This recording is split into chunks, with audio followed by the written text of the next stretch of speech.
Ladies and gentlemen, welcome back to A Different Opinion. I have a very frustrating and your typical this can only happen in America type of situation that happened today. I got a couple articles here, just some different ones and kind of different things that I want to show you with them.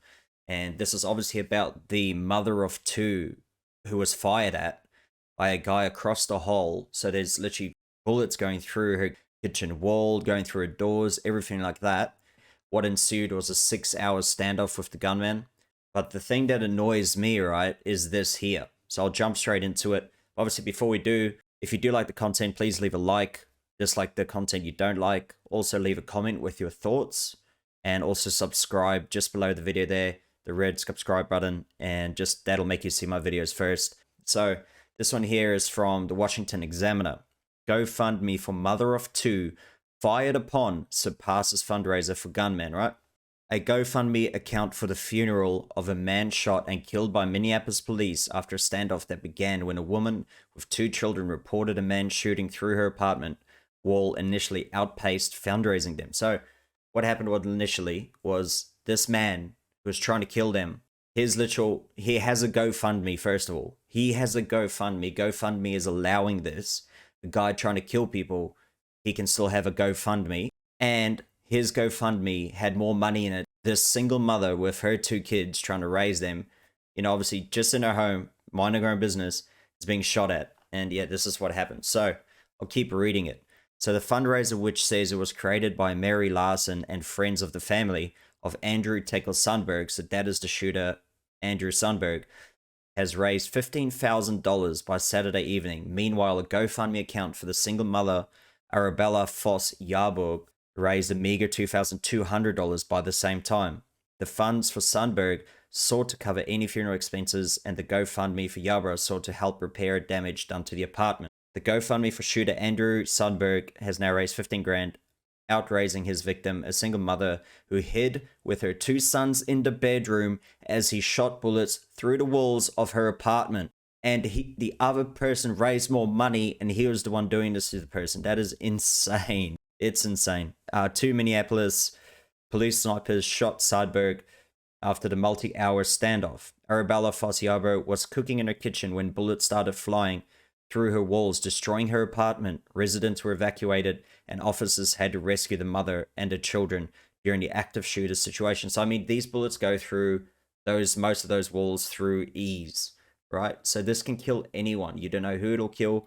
People are paying money to this. This is ridiculous. After Brennan's tweet and outrage over discrepancy, donations began to flow in for Yarburg.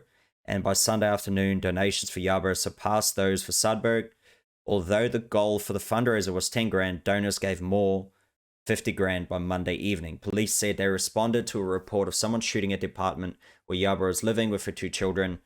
They evacuated the building. Police said Sundberg barricaded himself inside the neighboring apartment for 6 hours as police and his father Mike attempted to convince him to surrender. However, after hours of failed negotiation, two police snipers fatally shot Sundberg.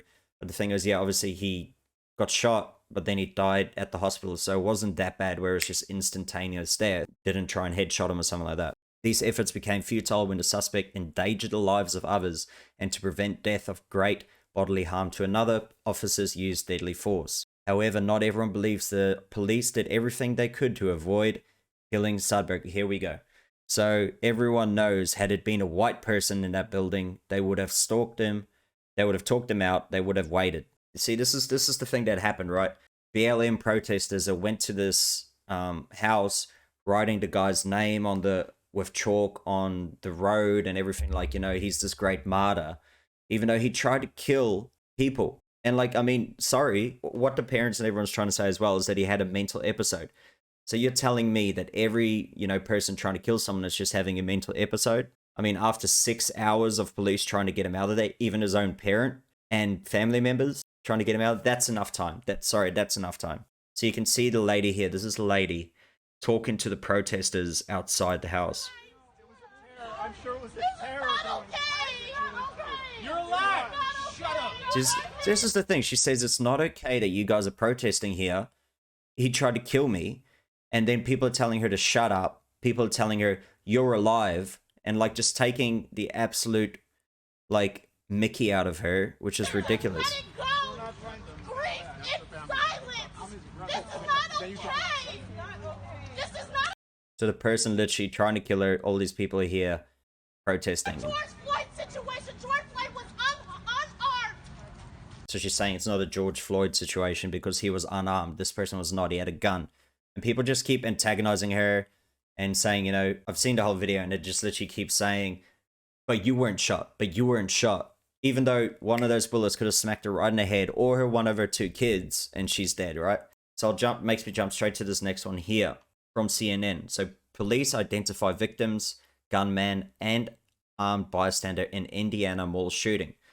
But I'll quickly read it for you. Authorities reveal new details Monday on the weekend mall shooting in Greenwood, Indiana, including the identities of the gunman and the 3 victims, and the legally armed bystander who fatally shot the gunman.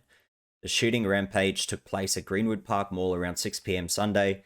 Multiple people called 911 to report an active shooter. 3 people died and 2 were injured as a result of the shooting. Greenwood is 15 miles south of Indianapolis. The gunman was identified as Jonathan Douglas Sapperman, 20, who police said prepared for the shooting for a little over an hour in a bathroom before he emerged with a rifle, Greenwood Chief James Eisen said. So you're trying to tell me that this is also just a mental episode? Like maybe people should go, just because he hit people, like, you know, with the bullets, does that mean that he's not going to get these people protesting outside and writing his name as a martyr? It's absolutely ridiculous. The victims were identified as Indianapolis couple Pedro Pineda, 56, and Rosa Marian Rivera de Pineda, and Victor Gomez, 30, who is also from Indianapolis. Which is sad, you know. Obviously it's never good that someone dies, but I mean, the other person had 6 hours to decide and to get out of there, decided to stay with a gun, armed.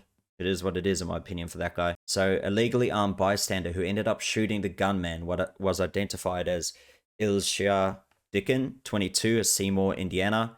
Dickin was able to neutralize the gunman within 2 minutes after the gunman had already fired 24 rounds from his rifle. Dickin fired 10 shots from his Glock handgun. A guy legally carrying shot this gunman, which stopped him from killing more people, which is like an absolute, you know, bravo.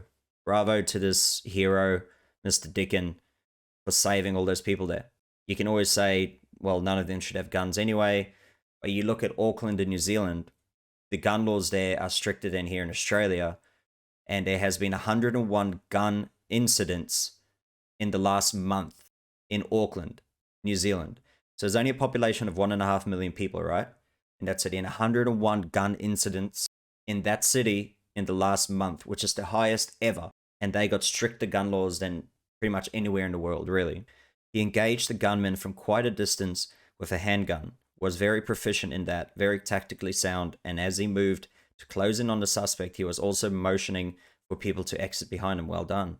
Eisen said, many more people would have died last night if it was not responsible armed citizen that took action very quickly within the first 2 minutes of the shooting. I stand with the community in grieving the loss of lives, and my thoughts are also with the many people impacted by this traumatic incident, including innocent bystanders whose lives are forever changed. There have been more than 350 mass shootings this year in America. So this brings me to this one here, right? So I know you guys probably do know about the Kyle Rittenhouse situation, and if you don't, I'll just quickly recap for you. So this is a 17-year-old kid which went to go defend his community, help out, and he was armed. He went there to go and help out, protect the businesses, his local businesses. So these, you know, this was from the big protests, the BLM protest, where they were destroying, you know, buildings and burning stuff down and billions of dollars of damage and stuff. So he tried to go and help. So what happened was he pretty much got overrun. He was outside, so he was kind of moving away, and this guy, so he started getting attacked, right? So a guy even tried to come and grab his gun. He ended up fatally shooting that person. Another person had a pistol at him. He also shot that person fatally. And, you know, he got attacked with skateboards and things like that. So, but he ran straight to the police when they got there. Clear-cut self-defense. And that is what the court also said. It was self-defense.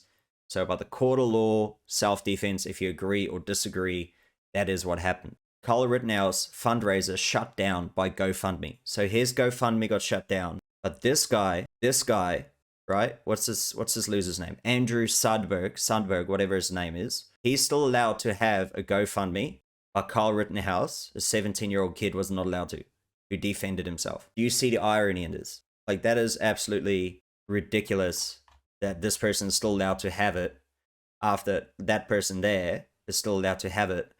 Then here we have another thing. So GoFundMe allows page for Minneapolis gunman Andrew Sundberg after axing one for New York City bodega clerk Jose Elba. As you do know, I did make a video on him as well. It was not too long ago. If you jump onto my YouTube, you'll be able to see it. So if you jump onto my videos, you'll be able to see it here. New York City bodega worker arrested for defending himself. If you do want to catch up on that, definitely have a read for that one as well. Self-defense again, on video, and he literally got charged with murder, right? Tried to charge him $250,000 bail. They dropped it down to $50,000 now, which we have gotten. And now he's out, but they allowed this guy to have a GoFundMe, but he is not allowed to have a GoFundMe. GoFundMe, to me, is the most hypocritical, corrupt business in that same sector as there is. But I'll end it there. Let me know in the comments what you think. Should this person be able to have a GoFundMe? Also, should the others have had their GoFundMe shut down? Many things to comment on if you let me know in the comments. Like the video if you liked it. Dislike it if you disliked it. Subscribe as well if you want to see future videos. And thank you for watching this long. And I hope I'll see you in the next one.